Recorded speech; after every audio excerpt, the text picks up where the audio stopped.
கடந்த வடகிழக்கு பருவமழை காலத்தில் தமிழ்நாட்டின் கடலோர பகுதிகளில் அதிக மழை வெள்ளப்பெருக்கு ஏற்பட்ட போதிலும் மாநிலத்தின் பிற பகுதிகளில் குறிப்பாக நீர்பிடிப்பு பகுதிகளாக வழங்கக்கூடிய தமிழகத்தின் மேற்கு மாவட்டங்களில் குறைந்த அளவு மழை பெய்தது.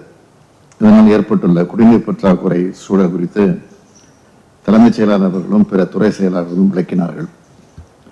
இந்த நிலையில் தென்மேற்கு பருவமழை காலத்திலும் முதல் ஓரிரு மாதங்களில் மழைகளை எதிர்பார்ப்பதை விட குறைவாகவே இருக்கக்கூடும் என்று இந்திய வானிலை மையம் குறிப்பிட்டுள்ளது.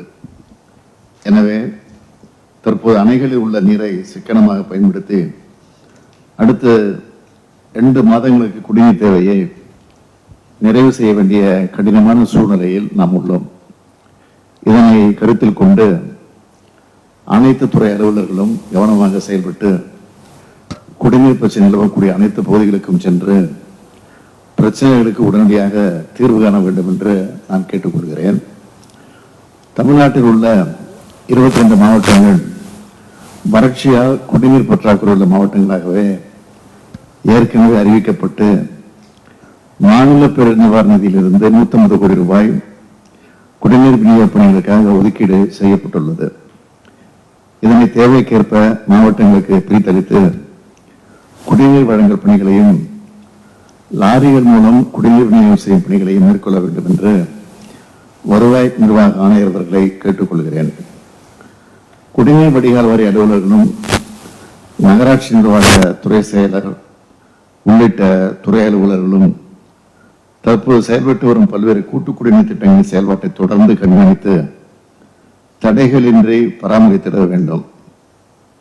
நகராட்சி மற்றும் பேரூராட்சி பகுதிகளில் குடிநீர் பிரச்சனை ஏற்படும் போது அப்பகுதி மக்களை நேரில் சந்தித்து பிரச்சனைகளுக்கு உடனடியாக தீர்வு காண வேண்டும் என்று ஆணையர்கள் அறிவுறுத்தப்பட வேண்டும். இந்த கூட்டு குடிநீர் திட்டங்கள் மற்றும் நீரேற்ற நிலையங்கள் தடையின்றி தொடர்ந்து செயல்படுத்துவதற்கு சீரான தடை இல்லாத மின்சார அவசியம். எனவே இத்தகைய திட்டப் பணிகளுக்கு மின்சாரம் தடையின்றி கிடைப்பதை உறுதி செய்யுமாறு மின்வாரிய தலைவர் அவர்களை கேட்டுக்கொள்கிறேன். ஊராட்சி பகுதிகளில் சிறிய குடிநீர் திட்டங்கள் மூலம் பயன்பெறக்கூடிய பல கிராமங்களில் ஆழ்துளை கிணறுகள் வறண்டு கிடக்கின்றன. இவற்றுக்கு பதிலாக வேறு குடிநீர் ஆதாரங்களில் இருந்தோ அல்லது லாரிகள் மூலம் மக்களுக்கு குடிநீர் கிடைக்கப்பெறுவது உறுதி செய்யப்பட வேண்டும்.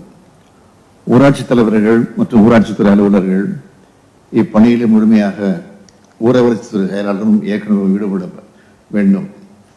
நமது மாநிலத்தில் வாக்குப்பதிவு முடிந்ததும் தேர்தல் நடத்தை விதிகள் நடைமுறை இருக்கக்கூடிய நிலையில் இந்த முக்கிய பணிகளில் எவ்விதமான சுணக்கமும் ஏற்பட்டு விடாமல் தொடர்ந்து அனைத்து மாவட்டங்களையும் கண்காணித்து வருமாறு தலைமைச் செயலாளர் அவர்களை கேட்டுக்கொள்கிறேன்.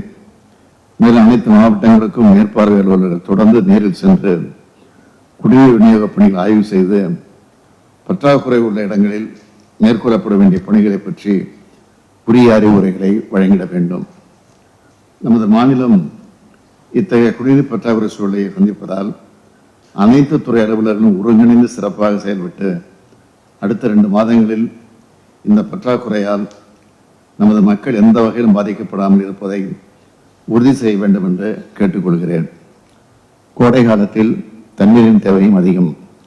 கோடையில் தண்ணீர் கிடைப்பது குறைவு.